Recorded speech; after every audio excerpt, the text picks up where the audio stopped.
Presented by Grey Goose. Please enjoy responsibly. Pardon the interruption, but I'm Mike Wilbon. We are back from Thanksgiving break, Tony. I just spend it. I am Tony Kornheiser. I thought about leaving for LSU, but I'm staying here. I could have gone differently. You could have around. Yeah. If you mentioned you were leaving for somewhere else. But as I heard someone say, I prayed on it. Oh, and that's okay. what happened. Welcome to PTI, boys and girls. In today's episode, Lane Kiffin leaves Ole Miss for LSU. Wilbon's Bears run over the Eagles, and the Broncos barely beat the Commanders. But we begin today with yesterday's NFL action. There were two results that raised an eyebrow or two. One was the Carolina Panthers beating Los Angeles Rams 31-28, which opened the door to the number one seed in the NFC. This was the bigger surprise. Yeah, you know, neither of these was actually a surprise to me because in my pool. You had them both. Yeah. And I'm stunned. Carolina. It shocked you yesterday. Yeah, no, stunned. That's stunned. But it's still Carolina because even as I'm watching it and sort of cheering for it to happen, not that I hate the Rams, that's an upset. The Rams had won 6 in a row. They had gone into the week. They started the holiday weekend with everybody proclaiming they were the best team in football, if there was such a thing. Tony, I didn't think that about Houston and Indy. I thought that was a toss-up, a pick-em going into the day. But when you see Carolina, look, Carolina's done this a few times now. 5-1 after losses, which is the best record in the NFL. Is that right? Yeah. Carolina. Carolina. You know, look, I've been sleeping, as they say, on Carolina because I thought they stunk. Most people have. I've been sleeping, too, on their quarterback, Bryce Young, who I thought was too small for the league. He's not too small for the league. How about those 2 fourth down plays where he tosses touchdown? And the coach of that team clearly knows what he's doing. Did they run the ball? They ran the ball like 40 times. I don't know, 40 times. I don't know how they lost to the Saints, but they have now beaten Green Bay and the Rams. They are 7-6. They were 4-13 last year, 2-15 the year before. So much like New England, they've come out of nowhere. That is the biggest surprise. I could try to make the case on Houston beating Indianapolis in Indy, but you also have to say that Indianapolis has now lost 3 out of 4. Yeah. They appear to be fading, and Jonathan Taylor's not getting the chunk yards that he got before. He had, 85 yards on 21 carries. And Daniel Jones played on a broken leg, which is not ideal. It's not ideal in that situation. Houston has now won 4 in a row. 3 of them with a backup quarterback. So what happened yesterday is C.J. Stroud made a good team better. But yes, the answer is the Rams. As you know, I had Matthew Stafford as the MVP. He was 29 touchdowns, no interceptions in his most recent run. At some point, both the streak, 6 in a row, and that crazy streak of touchdowns without interceptions, 29 and 0. Gotta come to an end. Twice in the first quarter? Yeah. What I'm saying to you is when that happens twice in the first quarter, and then there's that fumble late, that critical fumble late, that is shocking to me.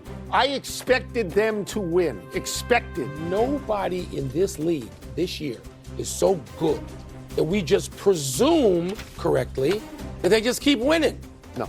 Right? No. There's either no great team or there's 15 good ones. Scare me about my situation pretty soon. Yeah. Let's move from Sunday's surprises to those from the extended holiday weekend. Dak threw for 320 yards. Give him his money. As the Cowboys topped the Chiefs. The Bengals' last place defense forced the Ravens into 5 turnovers as Cincinnati beat Baltimore in Joe Burrow's return. And the Bears ran over and through the heavily booed and heavily favored Eagles. Maybe it was heavily favored and heavily booed. Tony, which of these results most surprised you? So the biggest surprise is that the Bears, at the moment, are the number 1 seed in the NFC. Nobody saw this coming, especially you, who said before the season we could start out 0-5. Yeah. Beating the Eagles is impressive. Running on them is impressive. But, there's something wrong with the Eagles right now. They have no offense. No, they don't. Saquon Barkley, they are not. So 13 carries. The reason that is not the biggest surprise is because the Bears are 9-3. I mean, you cannot just automatically assume that they're not going to win that game. A bigger surprise is Cincinnati beating Baltimore. Joe Burrow essentially came out of a hospital bed and beat this team. He practiced. He threw the ball, 46 times. He had 2 touchdowns. On the other side, Lamar Jackson in the last 3 games has no touchdown passes. He has 3 interceptions. He has 2 fumbles lost, and he's been sacked 8 times. Weeks ago, you said on this air you thought he had lost a step. Yep. In the interim, he seems to have lost another step. Yep. But the biggest surprise is the Dallas Cowboys. Let's be honest about this. No, they were proclaimed by every show on this network. In the span of 5 days, they now beat the 2 teams that were in the Super Bowl last year, the Eagles and the Chiefs. And, Mike, they may have knocked the Chiefs out of the playoffs. Well, we're going to see more about the Chiefs, even more. I mean, the game's coming up this weekend, but that's a few days away. Let me go back to this weekend. Tony, it was the Bears. Because I've lived with this intimately. Nobody thought the Bears were any damn good. At the beginning of the year? No, nobody thought this week. Oh, because if you listen to all the shows coming out of the previous Sunday into Monday, they all people proclaimed Hall of Famers. People with gold jackets sat and said 8-3 the team. Bears aren't any good. Going into this game, they were 8-3. Every one of those games was by a hangnail, something that shouldn't have happened. That's what Kansas City did last year when they were the 11-0. They were 11-0 in one-score games. Yeah, but they were against teams that were threats.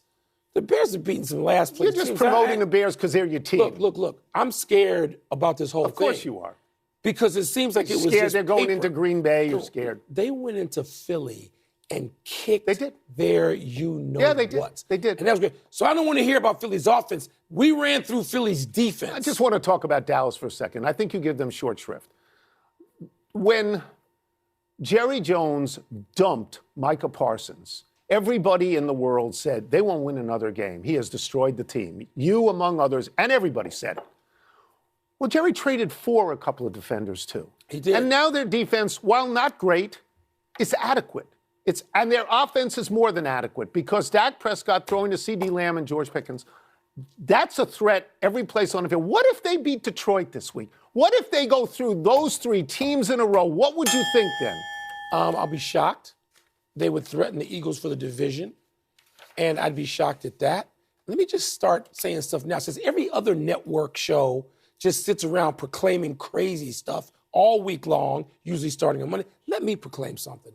The Detroit Lions are going to stuff your Dallas Cowboys. Not my Dallas you're Cowboys. cheering for them. Not cheering for them. You think they can go? I'm asking you to consider what they have done lately. What they have done that lately. 5-day stretch was tremendous. Thursday night in Detroit, beat down. Let's move to the biggest story in college football this past weekend. Lane Kiffin jumping from Ole Miss to conference rival LSU.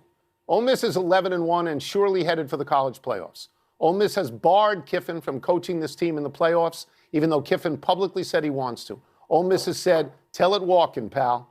Wilbon, what do you make of everyone's decisions here? Lane Kiffin has every right to go to LSU or wherever he wants to work. And Mississippi had better say, get the hell out. This is an acrimonious divorce. Get out. You are not going to spend the next 6 weeks, if you go that far, because you can win in the playoffs. That's right. Splitting your time, your emotions, your devotion, and your loyalty